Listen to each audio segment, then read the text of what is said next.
We need to come together and do better by our students, because students are paying money to get an education that they are told by society that they need in order to have a better life. And then they're being put in this type of crappy conditions. And then if somebody goes to a PWI, we get mad.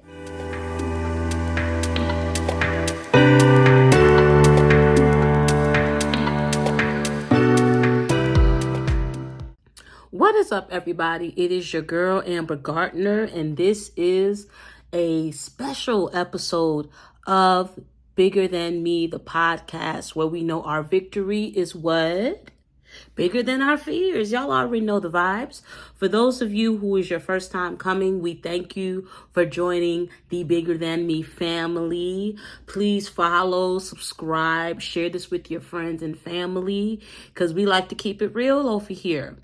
I know it's been a while since y'all have seen me. It's very early in the morning. It is after 2:30 right now on the East Coast when I'm recording this. So that is why we really don't got no makeup on and things of that nature right now. But I wanted to come and we wanted to talk about this now, okay?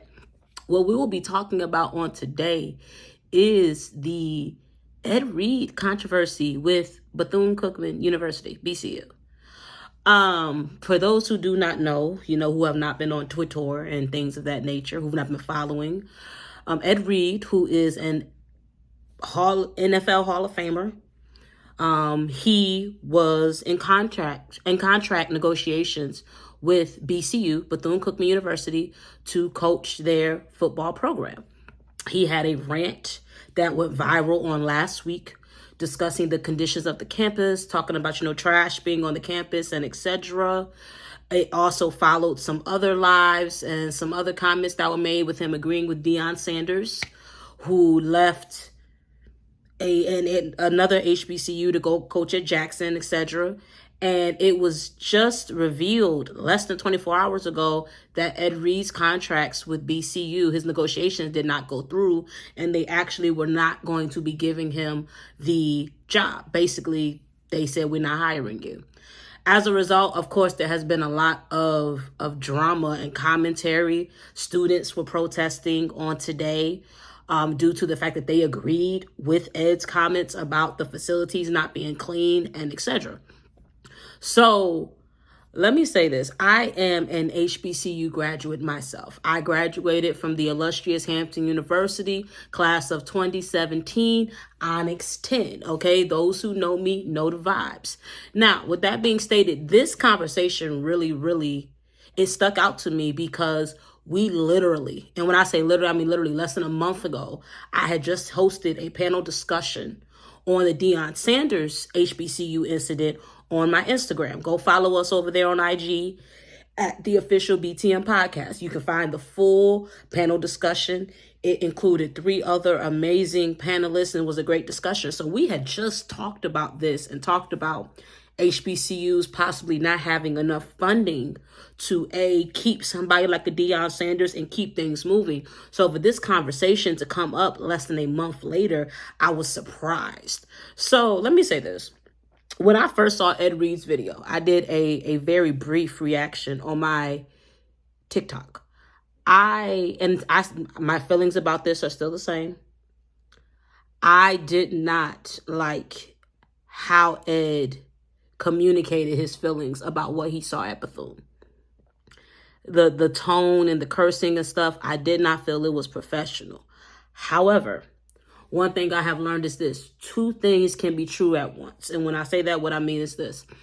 I watched the Roland Martin live episode that he specifically dedicated to the BCU situation. He brought on the BCU interim president. We're going to get back to that.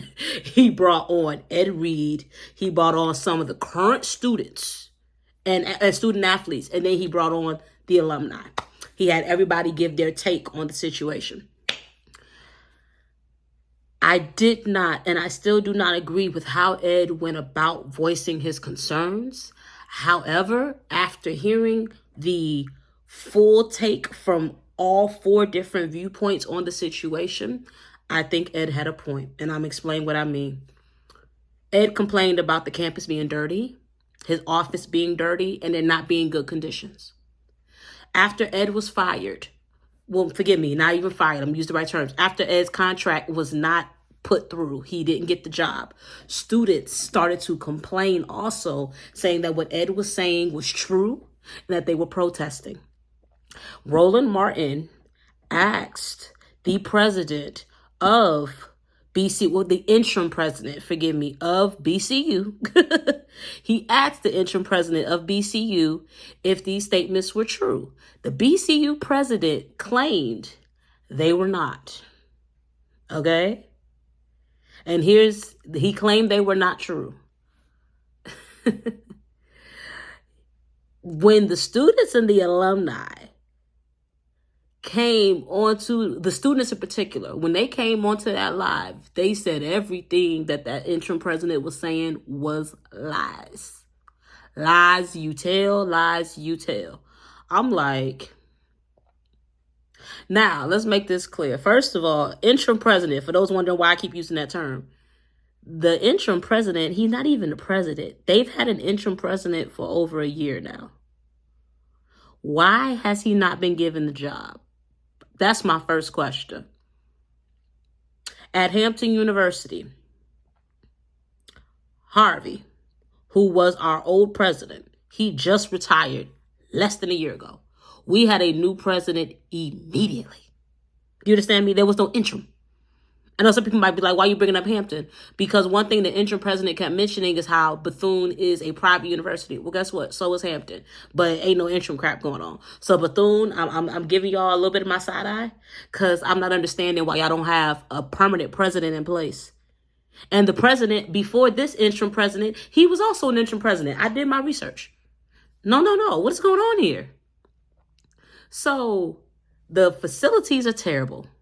Terrible condition. The students say that it's mold in their rooms, on their uniforms, on their in their helmets. He's talking about it's not mold, it's mildew. Say what? Baby, tomato. Both of them things is contagious and can get you sick. What are you talking about? As the interim president was talking, it literally felt as if somebody was behind his camera holding up what to say. He claimed that Ed Reed was let go because of his cursing, since Bethune is a Christian university. I'm like, okay. Then he started talking about some of the music choice Ed had playing in the background of his live video because it mentioned booties and stuff. Are y'all kidding me? I'm a Christian. Guess what? I turn up every now and then. That don't mean you fire somebody from a job. All his reasons were stupid. All his reasons for firing Ed gave stupid. Not only did they give stupid, it gave controlled vibes, like he was being controlled by somebody else. He mentioned Disney calling because they're a donor. I'm like, well, if Disney has funds in your school, why your school got mold? Disney got money. All that Marvel money? Come on, man. Don't play with me. Stop this. And them students came and aired him out. Do you understand me? Ed came afterwards. Now, I will say this, Ed. Ed gave me very much on this live. For those who are, who may have seen this. Ed, I'm not sure if y'all seen Lean on Me. Mr. Clark. That's what it was giving. Very passionate. I could understand how that passion can sometimes be misconstrued. This happened to me in the past, so I feel for him. But what really got to me was the students. When the students came on that live, and when they talked about what was going on, mold in... Here's a clip of it right here. I'm going to play it just a few seconds. Go play a few seconds for copyright purposes. Or when we go and put our stuff away, we put it in the shed. And the shed gets wet from the rain, and then we got to practice in that moldy stuff. Moldy balls, moldy helmets. We share those moldy helmets too, and that gear. Mold in the rooms. No showers. No lockers. What in the world is going on? Because realize something. Student athletes, they make money for these universities for the fact of they sell football tickets, or for these student athletes. Sometimes they even sell jerseys and things of that nature. These athletes are bringing in money, yet and still they're being treated so poorly. That's ridiculous. That is ridiculous. And I agree with some comments the students made about the fact of, where is this money? Where's the money going? Alumni donations have gone from 12% to 1%. What in the world is going on? Bethune, this is not a good look. This is not a good look at all. It's giving disorganized. It's giving what in the world is going on. And see, the sad part is that I'm an HBCU advocate all day. Let's please make that clear, because HBCUs took a chance on me when no other college or university really would. And I'll explain what I mean at a later video regarding my testimony at a later date. However, we need to have some type of order. There is no need for no interim president. There is no need for these students to be in nasty facilities with mold and mildew, possibly getting sick. This crap should have been taken care of by now, okay? I understand no school is perfect. When I was at Hampton, one of our old student body president, he is now involved with the NAACP here in Virginia. He had to get us better Wi-Fi and stuff in our dorms so we can do our assignments. But guess what? It got dealt with. This right here is ridiculous. I understand about BCU having hurricanes. They're talking about, hurricanes hit us. Guess what? I am born and raised in Virginia, and my alma mater's in Virginia. We are known to get hit with a hurricane or two. Guess what? The campus ain't still nasty like that after 6 months. BCU, what is going on with y'all, man? It's not a good look. It's not a good look at all. And honestly, if I was the interim president, I would not have revealed that Disney, was giving me money, because my thing is, okay, well, Disney can definitely get that campus clean, baby. Disney is $1 billion company. They own the Marvel stuff. They own ABC. Like, don't play with me. Come on now. Don't do that. Don't do that. I said all that to say this. And I'm speaking directly to my Black people and my HBCU alumni board, the trustees, because people think the board of trustees should be going, especially the students. And honestly, if y'all ain't getting stuff done, y'all do need to be given the deuces. Ain't no point in y'all being up there with that power and y'all not using it properly. We need to come together and do better by our students, because students are paying money to get an education that they are told by society that they need in order to have a better life. And then they're being put in this type of crappy conditions. And then if somebody goes to a PWI, we get mad. We need to do better. Do I think Ed Reed was right when it came to how he went about this? No. I do not think that he was right at all. You got to do certain things with certain type of tact. However, Ed had a point, and I think the reason why they didn't give him that job is because he hit a sore spot. That's what I got to say for this one right now. I have a feeling in my gut there's going to be more about this, because Roland Martin has offered to be able to do a town hall at BCU, because he's going to be in town on next week. So I'm going to keep my eyes on this situation, and I'll bring more about this situation.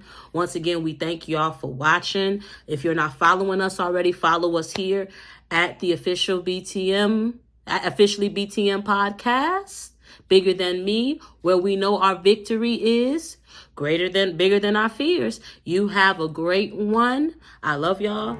Peace.